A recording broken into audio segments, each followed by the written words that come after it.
ایک فقیر تھا ملنگ درویش، اس کی عادت یہ تھی کہ اپنے ڈیرے پہ آنے والوں کو کھلاتا، ان کو پلاتا، لیکن ان کو مالی آسودگیاں نہیں تھی۔ ہوتا یہ تھا کہ بعض اوقات لوگ آتے تو ادھار لے کر کے وہ لوگوں کو کھلا دیتا۔ یہ فقیروں کا مزاج ہے، تو جو بھی آتا اس کے ڈیرے سے کھاتا۔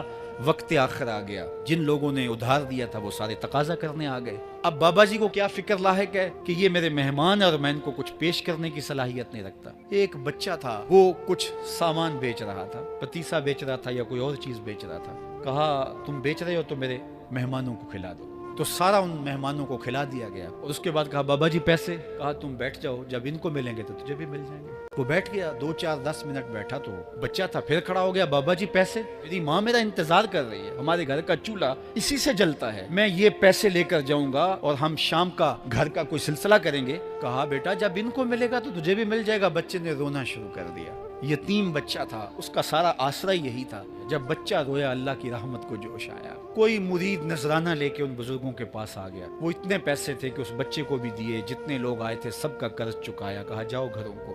تو سب نے کہا بابا جی ہم صبح سے بیٹھے ہوئے تھے تو یہ نذرانہ دینے والا صبح سے نہیں آیا، تو اب کیسے آ گیا؟ کہا صبح سے تمہارے اندر کوئی رونے والا نہیں تھا، ایک رونے والا آیا تو باقیوں کا بھی کام بن گیا۔